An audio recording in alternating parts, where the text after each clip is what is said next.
स्वागत है आप सभी का GS with Vaibhav Chandra channel पर।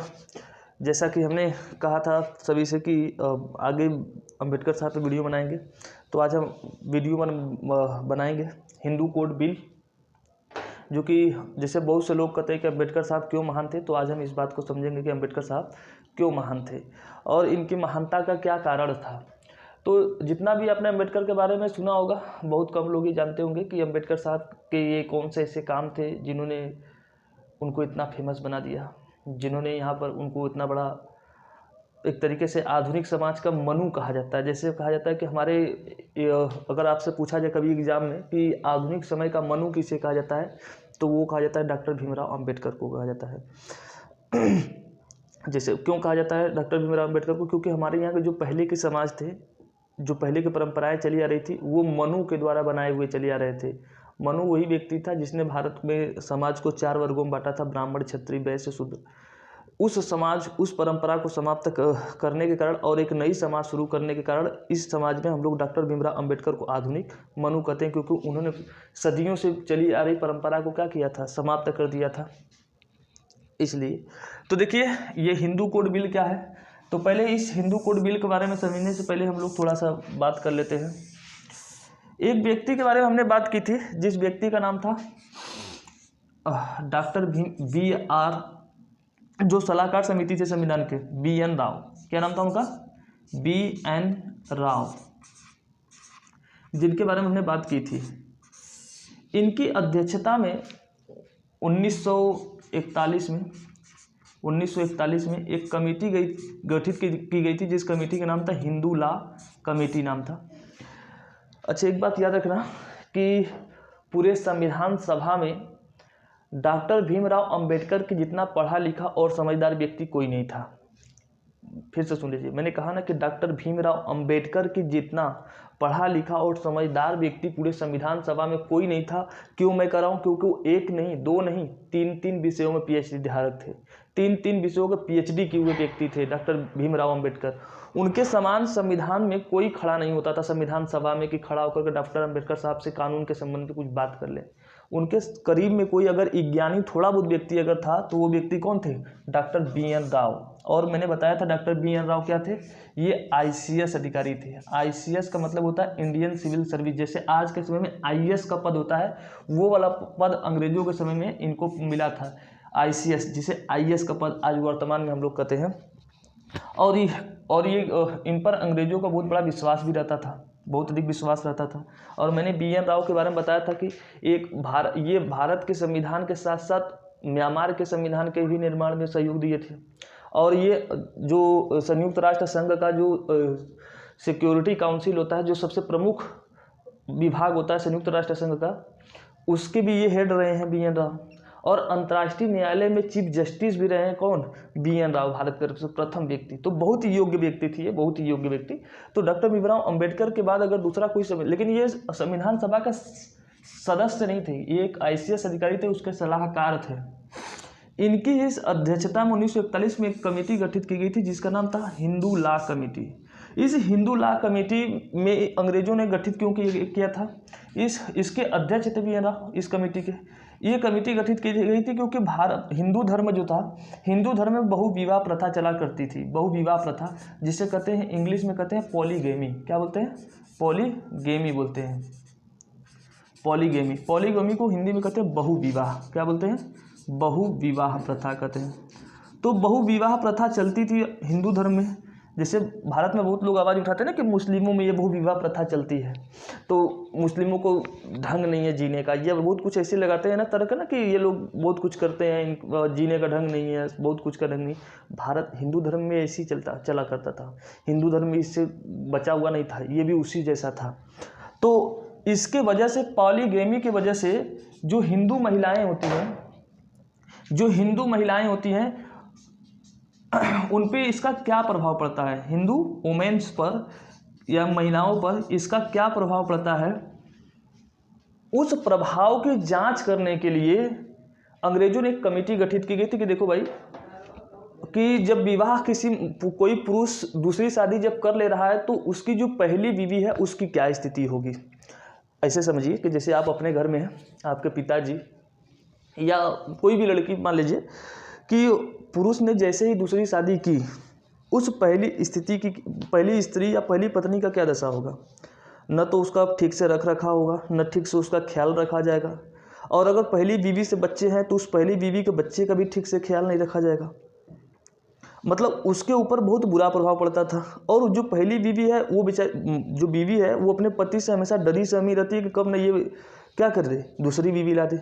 दूसरी बीवी भी डरी रहती है कि कब ना ये तीसरा पत्नी ला दे, क्योंकि पैसा जब तक रहेगा तब तक पत्नियां बहुत मिल जाती थी। मतलब महिलाओं की स्थिति एकदम खराब थी, एकदम खराब। इन महिलाओं की स्थिति को सुधारने के लिए ही अंग्रेजों ने ये कमेटी गठित की गई थी। देखो हमारे देश में अंग्रेजों की भले लाख बुराई कर लो, चाहे कुछ भी कर लो, लेकिन जो उन्होंने यहाँ के समाज में बदलाव किया है, अंग्रेजों ने जो यहाँ के समाज में बदलाव किया है, वो मान के चलना कि अंग्रेज नहीं आते तो यहाँ के समाज में बदलाव कभी नहीं होता। मैं क्यों कर रहा हूँ ऐसा, अभी आगे समझा रहे हैं।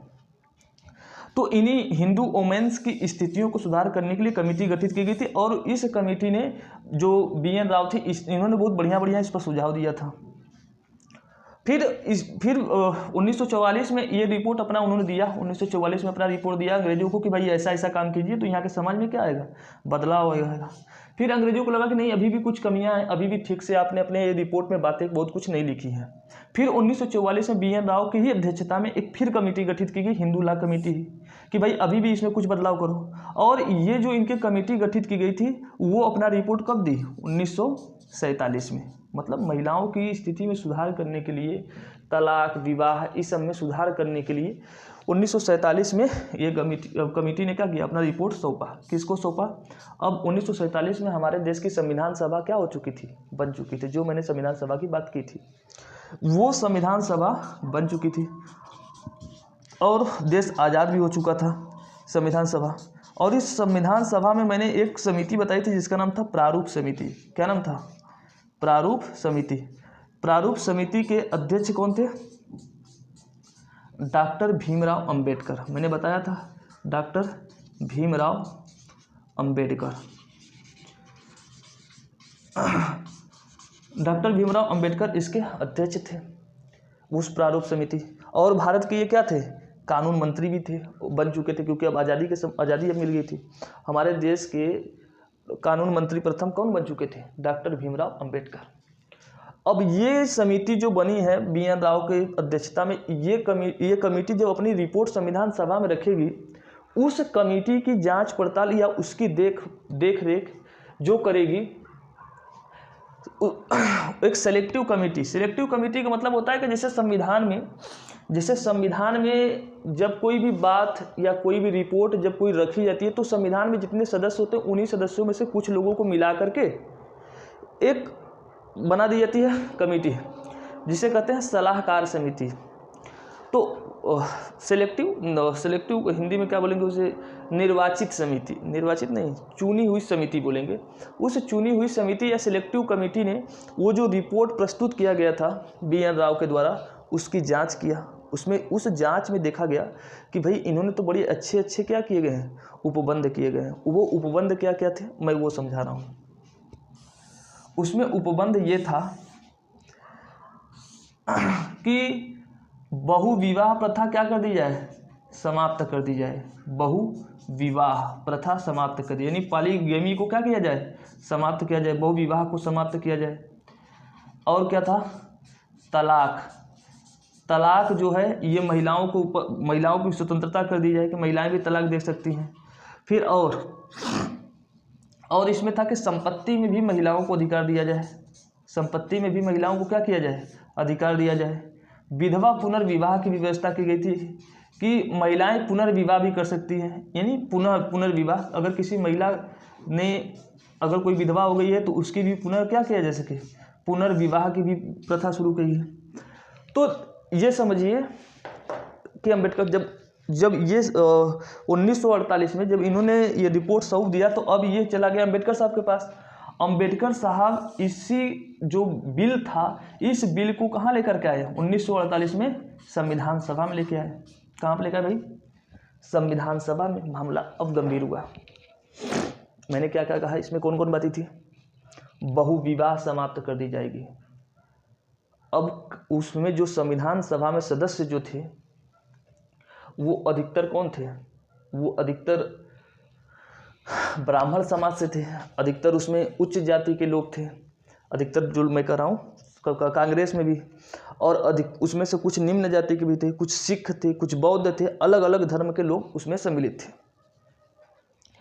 और उन्हीं में से कौन कौन व्यक्ति थे, जैसे वल्लभ भाई पटेल, डॉक्टर राजेंद्र प्रसाद और पंडित जवाहरलाल नेहरू।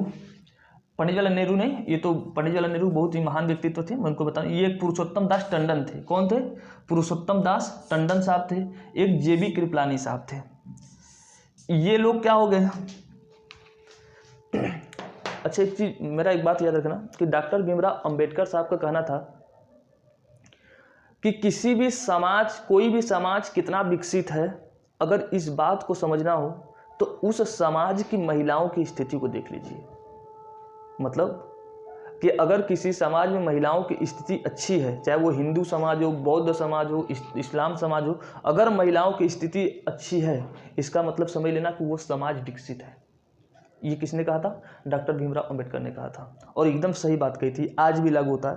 अच्छा, आप लोग इनमें से जो लोग हमारा ये वीडियो देखेंगे, वो लोग ये कमेंट जरूर करेंगे कि आज के समय में, वर्तमान समय में हम कर रहे हैं कि जो महिलाओं की स्थिति खराब है, इसके लिए कौन जिम्मेदार है, पुरुष या महिलाएं? कारण सहित लिखना जरूर, ठीक है? इसका जवाब जरूर देना, क्योंकि मैं तो जवाब दूंगा ही, क्योंकि ये वीडियो दो भाग में आएगा, तो इसलिए तो दूसरे वीडियो में जवाब दूंगा। लेकिन आप लोग जो लोग देखेंगे उसका जवाब जरूर देना कि महिलाओं की स्थिति आज के समय में खराब कौन है, खराब क्यों है, और किसके पीछे के कारण क्यों है। देखिए, अब जैसे ही अंग्रेजों अंबेडकर साहब ने इस बिल को 1948 में संविधान में मतलब रखा, संसद जो विधानसभा थी उसमें रखा कि भाई इस बिल को पास किया जाए और इसे संविधान में जोड़ दिया जाए कि बहुविवाह को क्या कर दिया जाए, समाप्त कर दिया जाए। डॉक्टर जो वल्लभ भाई पटेल थे और डॉक्टर जो मैंने कहा राजेंद्र प्रसाद, ये इन लोगों ने विरोध करना शुरू कर दिया। हम लोग कहते हैं कि डॉक्टर राजेंद्र प्रसाद बहुत महान व्यक्तित्व थे, बहुत पढ़े लिखे थे, बहुत महान व्यक्तित्व थे, हम लोग कहते हैं बार बार ना। इनकी सोच को समझ लीजिए कि ये लोग जो हमारे देश में पुरुषवादी सत्ता के लोग हैं, वो महिलाओं को संपत्ति देने के भी महिलाओं को मतलब एक तरीके से संपत्ति नहीं देना चाहते थे कि महिलाओं को संपत्ति नहीं दिया जाएगा। वो अगर विधवा हो गई तो उसका पुनर्विवाह भी मत करो, या किसी भी कारणवश अगर उसका पति उसको छोड़ दिया है तो उसका विवाह मत करो। और ये नहीं, महिलाएं तलाक भी नहीं दे सकती थी। महिलाएं अगर तलाक नहीं दे सकती, पुनः विवाह नहीं होगा, इसका मतलब महिलाएं एक तरीके से पुरुष के चरणों के धूल बराबर हो गई। समझ रहे हैं? वो तलाक नहीं दे सकती, और उसके बाद संपत्ति में उनको कोई हक नहीं है, और उसके बाद पुनर्विवाह भी नहीं कर सकती। इसका मतलब है कि महिलाएं पुरुषों के एक प्रकार से चरणों की क्या है, धूल है। अब ऐसे समय में महिलाओं की स्थिति क्या होगी, बहुत ही घटिया होगी।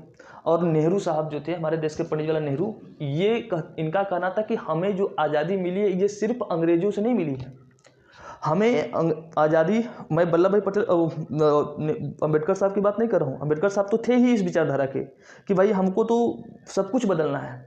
इसके अंबेडकर साहब के बहुत बड़े सहयोगी इसमें थे डॉक्टर पंडित जवाहरलाल नेहरू। सोचिए, लोग ब्राह्मणों पे आरोप लगाते हैं कि रूढ़िवादी होती हैं, लेकिन डॉक्टर भीमराव अंबेडकर भी, पंडित जवाहरलाल नेहरू भी एक ब्राह्मण थे, लेकिन बहुत ही नेक ब्राह्मण थे इस मामले में।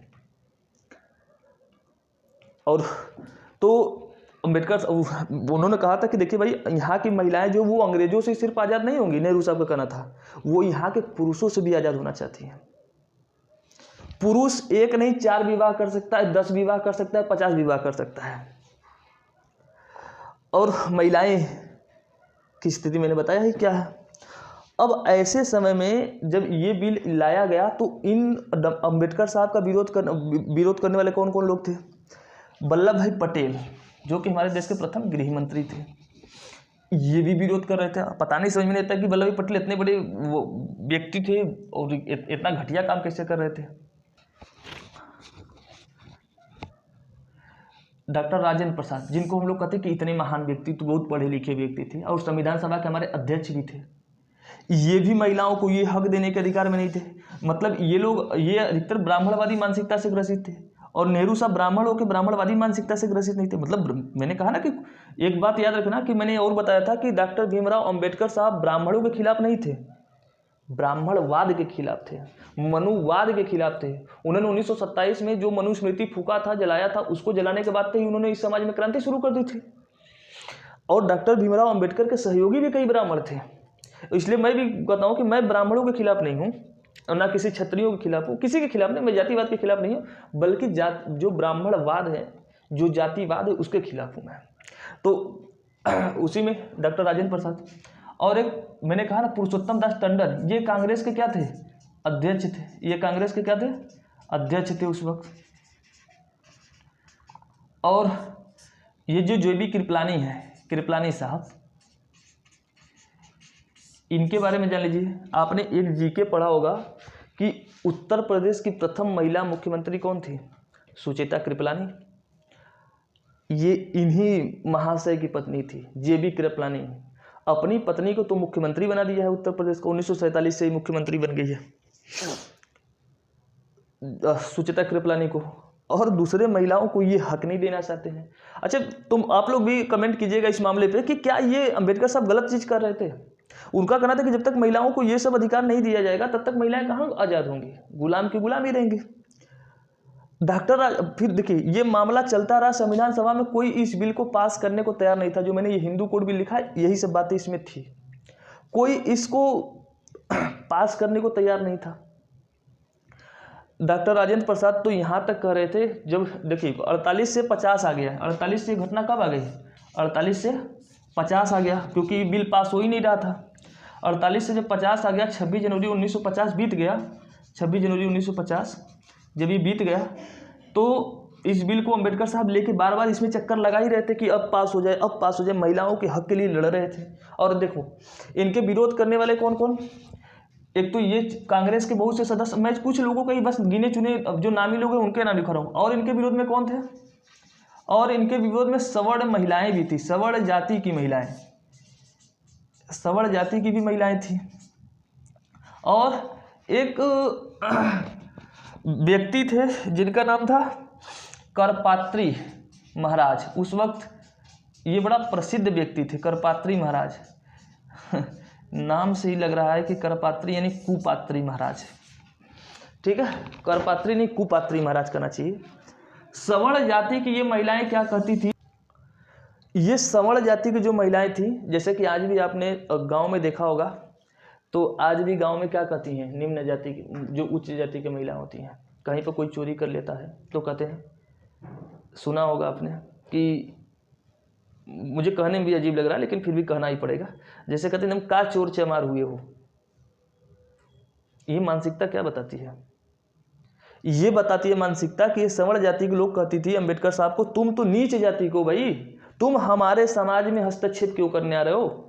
तुम तो नीच जाति को, तुम्हें किसने हक दे दिया इस हमारे इस समाज में हस्तक्षेप करने के लिए?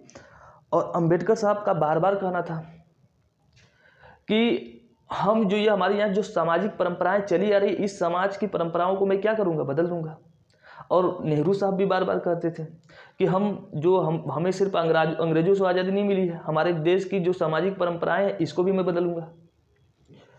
तो अंबेडकर साहब लाख प्रयास करने के बाद भी ये बिल पास नहीं करवा पा रहे थे, और नेहरू साहब भी इनके तरफ से जोर मार रहे थे। लेकिन सोचिए कि यही सब व्यक्ति जो कांग्रेस के व्यक्ति हैं, यही लोग उसमें हड़कंप मचा देते थे। और इसमें एक जो करपात्री महाराज हैं, करपात्री महाराज, ये करपात्री महाराज जो थे ये कौन से व्यक्ति थे? आपने सुना होगा शंकराचार्य मठ, शंकराचार्य का नाम सुना है? शंकराचार्य का जो प्रथा है अद्वैत वाला, उसी में से आने वाले शंकराचार्य थे एक प्रकार से, यानी जो मठ है शंकराचार्य का, उस शंकराचार्य मठ में से ही उसके गुरु थे। ये शंकराचार्य का वही वाला भाई नंबूदरी पाद ब्राह्मण वाले लोग हैं जो स्त्रियों के स्तन पे भी टैक्स लगाने वाले थे। स्त्रियों का स्तन इसका साइज पूछ करके उस पर टैक्स, उन्हीं के वंशज थे ये करपात्री महाराज। तो ये जब उनके वंशज हैं, और ये वही लोग हैं 1922 के समय में, जब आप पढ़े होंगे केरल में एक वाइकोम विद्रोह, नहीं मोपला विद्रोह था, एक मोपला विद्रोह, जहां पर दलित जाति के लोगों को लिए मंदिर के बगल से भी रास्ते देने को तैयार नहीं थे कि अगर मंदिर के बगल से रास्ते से गुजरे तो मंदिर अशुद्ध हो जाएगा, भगवान अशुद्ध हो जाएंगे। उसी कुल का ये व्यक्ति था कौन? करपात्री महाराज। ये व्यक्ति कह रहा था कि अंबेडकर या नेहरू जो है ये मूर्ख व्यक्ति हैं, इनको किसने अधिकार दे दिया है कि हमारे शास्त्रों में बदलाव करें। इनका कहना था कि हमारे शास्त्रों में बदलाव करने का अधिकार सिर्फ किसको है, ईश्वर को है, क्योंकि जो हमारे शास्त्र ये लिखे गए ये ईश्वर के द्वारा लिखे गए और हमारे इस जो शास्त्र है या जो हमारी सामाजिक परंपरा है इसमें बदलाव करने का अधिकार तुमको नहीं है। अंबेडकर साहब को ये सब कहते थे, लेकिन अंबेडकर साहब का जिद था कि कुछ भी कर लो लेकिन हम बदलाव करेंगे तो करेंगे। तो करपात्री इसलिए मैं कह रहा हूँ कि ये कुपात्री महाराज थे, कुपात्री महाराज। और कौन विरोधी थे, एक व्यक्ति थे जिनका नाम था जो हिंदू महासभा। ये कहने को तो हिंदू महासभा है लेकिन हिंदू महासभा नहीं है, ये ब्राह्मणवाद की सभा है। हिंदू महासभा इसके एक सदस्य थे जिनका नाम था डॉक्टर श्यामा प्रसाद मुखर्जी, जो आज के समय में बीजेपी पार्टी है, ये उसी के है। मैं बता रहा हूँ क्यों, श्यामा प्रसाद मुखर्जी। मुझे लगता है आज की ये वीडियो कंप्लीट नहीं हो पाएगी, तो मुझे लगता है कि अब इसको रोकना पड़ेगा। तो नेक्स्ट वीडियो जैसा होगा मुझे बताइएगा, लेकिन श्यामा प्रसाद मुखर्जी की मैं कहानी को बता देता हूँ। ये हिंदू महासभा जो है 1914 में बनी थी। ये अधिकतर इसमें ब्राह्मण जाति के ही लोग थे। इसमें श्यामा प्रसाद मुखर्जी जो थे, इनका कहना था कि इनको डॉक्टर भीमराव अंबेडकर को कि आप कानून मंत्री हैं और आपने जो ये बहुविवाह प्रथा को समाप्त किया है, ये सिर्फ हिंदुओं में से क्यों समाप्त किया है, मुस्लिम समाज में से क्यों नहीं समाप्त। मतलब एक प्रकार से मजाक उड़ाने के लिए अंबेडकर साहब का कि मतलब आप सिर्फ हिंदू धर्म के बदलाव के लिए जिम्मेदार हैं, दूसरे धर्म के बदलाव के लिए क्यों नहीं जिम्मेदार है। जबकि इनको भाई अंबेडकर साहब का कहना था कि पहले हम अपने समाज में बदलाव कर लें, अपने धर्म में बदलाव कर लें, फिर उसके बाद दूसरे धर्म में बदलाव करेंगे। और ये श्यामा प्रसाद मुखर्जी हिंदू महासभा के थे। 1951 में ही इन्होंने एक नया पार्टी बनाया था जिसका नाम था जनसंघ पार्टी। कौन सी पार्टी बनाई थी, जनसंघ पार्टी। और ये जनसंघ पार्टी 1977 में, जनसंघ पार्टी 1977 में बदल के कौन सी पार्टी हो गई थी, जनता पार्टी। क्या हुई थी, जनता पार्टी हुई थी, जनता पार्टी। और 1980 में यही जनसंघ से जो जनता बनी है, जनता पार्टी से ही नाम बदल के कौन सी हो गई, बीजेपी। क्या हो गई, बीजेपी, भारतीय जनता पार्टी हो गई। समझ में आ रहा है इसका इतिहास। तो जो श्यामा प्रसाद मुखर्जी को जो सोच रही होगी, उन्हीं के तो ये वंशज लोग अपना काम कर रहे हैं, इसलिए तो ये हमेशा धर्म का नाटक करेंगे ना, हमेशा इसलिए तो रूढ़िवाद की बात करेंगे। जिनके पिताजी ही ऐसे सोच रखने वाले हों, श्यामा प्रसाद मुखर्जी। इसीलिए देखना आज के समय में जो बीजेपी जो बंगाल में एक पोर्ट का नाम बदल के रख दिया है डॉक्टर श्यामा प्रसाद मुखर्जी, तो बहुत बार सुनेंगे, बहुत जगह का नाम बदल के इन लोगों ने श्यामा प्रसाद मुखर्जी के नाम पर रखा। वो यही व्यक्ति है श्यामा प्रसाद मुखर्जी। और इसमें बहुत सी बातें हैं, बातें जो होती है वो लंबी होती जा रही है, तो मैं इस बात को यहीं पर ख़त्म करूँगा। और हिंदू कोड बिल के बारे में जो मैंने बातें कही थी वो बातें मैंने पूरी बता नहीं पाई और आगे बताएंगे इसके बारे में अब। तो ये चारों एक्ट याद रखना कि इसमें हिंदू मैरिज एक्ट यानी हिंदू विवाह अधिनियम एक है, एक इसमें Hindu minority and guardianship act है यानी अवयस्क एवं संरक्षक अधिनियम, हिंदू माइनॉरिटी एवं गार्जियनशिप एक्ट 1956। इसके तहत एक बच्चे जो होते हैं, अल्पवयस्क जो बच्चे होते हैं, जो 18 वर्ष से कम होते हैं, उनकी संपत्ति कैसे रख रखाव की जाएगी या उनकी संपत्ति कैसे किसी को ली दी जाती है, उसके बारे में अधिनियम है। इसको हम डिटेल में समझाएंगे। हिंदू मैरिज एक्ट कैसे विवाह किया जाता है वो समझाएंगे। हिंदू सक्सेशन एक्ट की यानी पिता के बाद संपत्ति पुत्र को कैसे आएगी, वो वाला एक्ट भी अंबेडकर साहब ने बताया था।